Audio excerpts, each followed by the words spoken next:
I've heard that the Wallefpv Lightening 2 is the best drone ever made, and here we have the V3, so things can only get even better from here, right? It's a small 2.2-inch bind and fly quad, and it's not exactly reinventing the wheel, more sort of an evolution of the twig/toothpick style of model. For example, the aluminum cage style frame is very similar to the likes of what Diatone and AndyRC used to do from around 8 years ago. In the box we have two 3D printed battery holders designed for 2S GMB 550mAh batteries, and some 2.2-inch HQ push-on props. In a separate box, which I hope the customer gets, there are two larger battery holders for the GMB 720mAh 2S batteries. In this separate box, there are also some Gemfan 2-inch props. You also get a small screwdriver and a hex tool, which is handy. I seem to have an empty pouch, but it isn't missing anything important as far as I can see. I've got a multiple page letter with this package, which isn't unusual for a reviewer to receive. However, I feel it would be a good idea for the customer to see this as well. They mention that while they sell HD0, Walk Snail, 04 and Ascent variants, the analog model is the best one to go for. But I disagree. I think the Walk Snail 1S version would be best. Yes, it adds more weight, but the digital experience on a small model like this would be awesome. Sadly, the 04 wide was announced after the release of this model. I think it would be in their best interest to add it to their lineup. There's a little note in the box explaining that the motors are reversed. They should have used the term props out because that's what they mean. I think this is a copy and paste from the V2 because the receiver is now standalone and not built into the all-in-one board. And they are advising no flip over after crash as well. The frame is a stretched X, and I would say the carbon is a little bit too thin. The motors are Wallefpv branded 1003 10,000 kV motors connected via JST connectors. The Gemsu G474 all-in-one board has 12 amp ESCs, flashed and fully set up with Betaflight 4.5.2, which they advise not to touch, but you can of course adjust things like your OSD and rates, etc. It has a built-in 25 to 250 milliwatt analog VTX, which is fine for a small model like this, and it has a capacitor on the terminals to filter out any noise. We have a nicely mounted loud lost model alarm, which is mandatory for a small powerful model like this, and the full-size ELRS receiver is also Gemsu branded again, flashed with Express LRS version 3. On the back we have a full Omni antenna, which is unnecessary for a micro like this in my opinion. I can see that getting broken off. And there's some programmable LEDs. I'd have done away with these and added another mil to the bottom frame. The XT30 is mounted nicely and fixed in place. Lastly, we have the camera, which is the Cadex Ant, and it fits flush against the frame to try and protect it from crashes. The setup was fairly straightforward. I bound it to my GX12, connecting to the receiver's Wi-Fi to add my bind phrase. It has the standard arming on channel 5, angle, horizon and acro on channel 6, and the buzzer on channel 7. It weighs just 51 grams without a battery and 80 grams with the 550 mAh battery. Let's go and fly. Okay, the Wallefpv V3 Lightning. Go for power. Yeah, it's got a lot of power. It's not 5-inch power though, it's 2-inch power, which makes sense. It is hot here today. 32 degrees C in the UK, pretty grim. It's a quiet model this, can barely hear it over the wind. Let's fly it by us.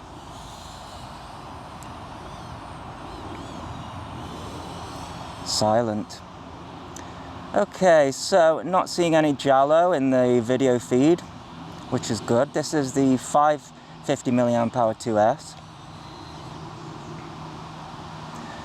Let's check out the tune, although it feels very smooth, just sort of flying freestyle. That's generally how people have it these days, is smooth. But let's check any I terms. So on the throttle we've got a bit of wobble. I think people fly like that these days. We used to like to have tunes snappy, but it's more about flow these days, isn't it? Getting quite a lot of breakup on the video, but I think that's just multipathing. Maybe some of it. Oh, not sure what happened there. Sort of, I think, oh, it's the wind. Big gust of wind came across. I forget how small this thing is. It does fly like a bigger model. So yeah, I got sort of over by the trees. The wind took me away there. So the rates aren't crazy, like intermediate rates, I would say.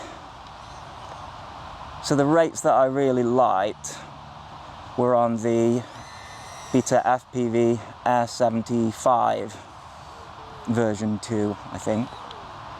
And this is just a little bit more docile than that. Oh, low battery already. I've been giving it quite a bit of throttle though.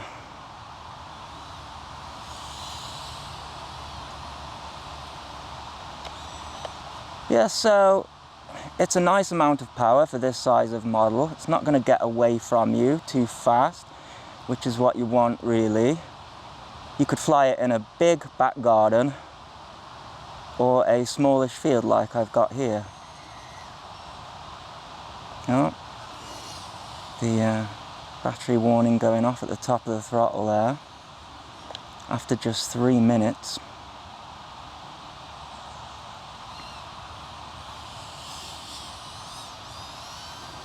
Let's see what it's like. Yeah, the tune's alright. I would just try and get rid of some of that wobble in the middle myself. But this is out of the box. I'm trying to decide if that noise on the DVR is electrical noise through the goggles. I think it is, you know, I think it's a bit of electrical noise. Yeah, not too bad though. It's analog, you're going to get video artifacts and stuff like that. Just got the camera angle set at what it came out of the box, which is sort of matching the frame sort of level. So the camera's sort of flush against the frame so it doesn't protrude, I suppose you would say.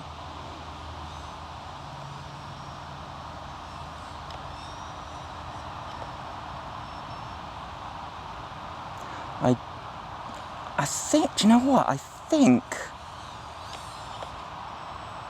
that's the receiver's sort of either browning out or it's the signal. Slight loss of control there. Right, let's bring it in for a landing.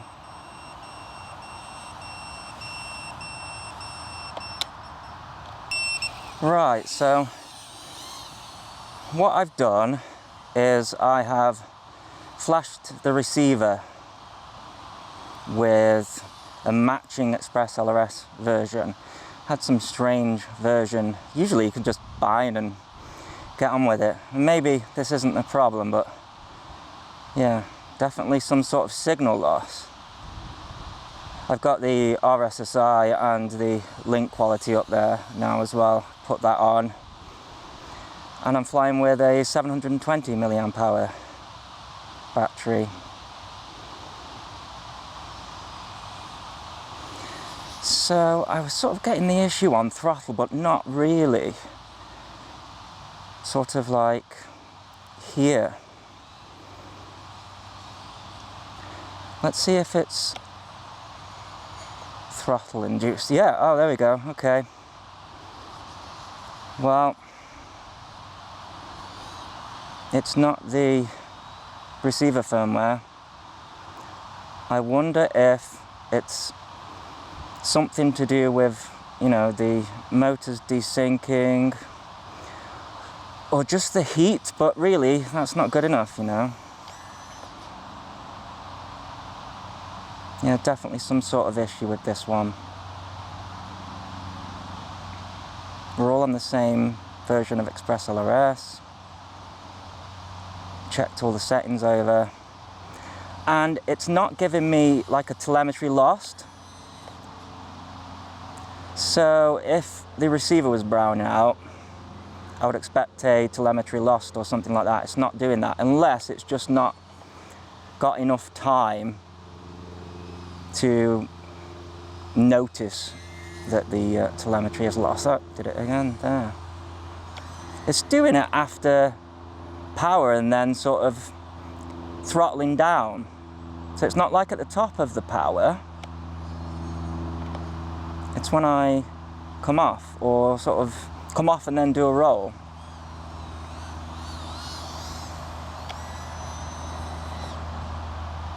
Just there. It's not too bad there in a roll, but when I dived this tree and thought it was the wind,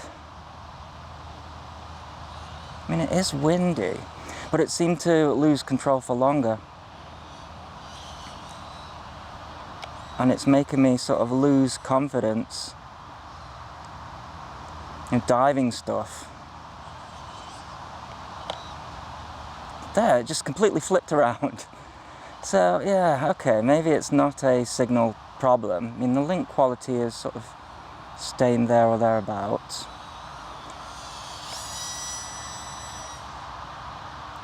Huh. I think it's a flying characteristic, but it's worrying because, you know, when a quad does that, it's like it's fail-safing. I think it's actually the tune now. Because if I go just full throttle here,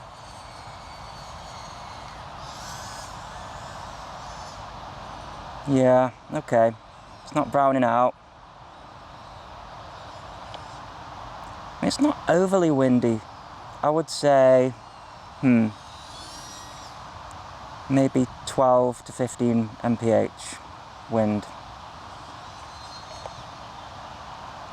Except, yeah, it's did it there again, it sort of flopped out. And then fine that time. Huh, it's an interesting one.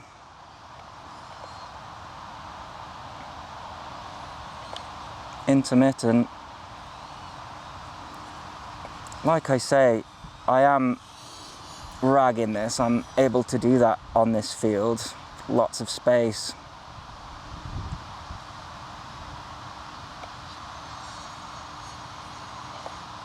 That's, yeah, I think it's a flying characteristic rather than any sort of receiver problem.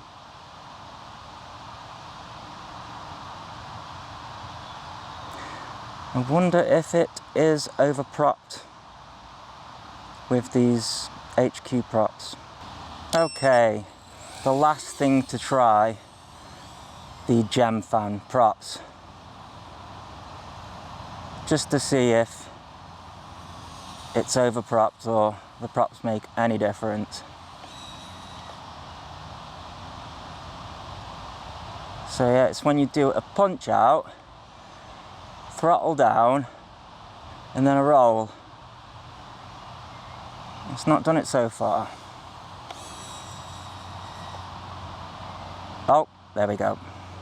Not as bad, not as bad.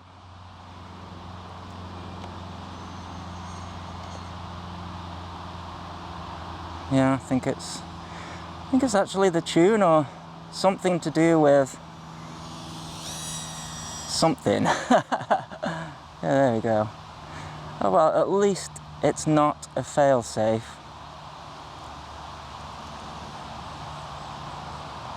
But for me, you know, if I was buying this and, you know, expecting perfection out of the box, I would say it's not that. Yeah. I'm just surprised that something like this is happening, unless, you know, there's something up with this particular one, but I'd be very surprised if there was. because it happens in a very specific scenario, which is loads of throttle and then a roll, and yes, there you go. It's not doing it every time. Does it do it this way? Yeah, sort of a hesitation. I do think it's better on the smaller props, which to me does suggest that it's some kind of thing in the tune, some kind of filter. And with the heat, I'm not prepared to sit here all day tuning bind and fly quads for companies. I did that enough in the past. And you don't get thanked for it.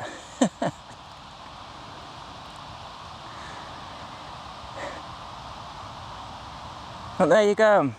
That is my full review of the Wallefpv Lightning 3. Would I recommend it? It depends if you're okay with this flight characteristic that it seems to have. Me, personally, I'm not. So, I've showcased that it's there. Seems to be when you punch on the throttle and then come down on the throttle, do a roll, and it does some interesting stuff that feels a bit like a failsafe, like a mini failsafe. But I think it's just a flight characteristic because we've gone through all of the other things. Now, as a reviewer, I love it when you just get a product and you have no issues and it just works out of the box, but that's not been the case for this one. Many flights, many different options of testing and trying things, and yeah, if I'm annoyed doing that, then if you bought this thing, I think you'd be annoyed as well. So there you go. I hope you enjoyed this video. Thanks for watching. Cheers.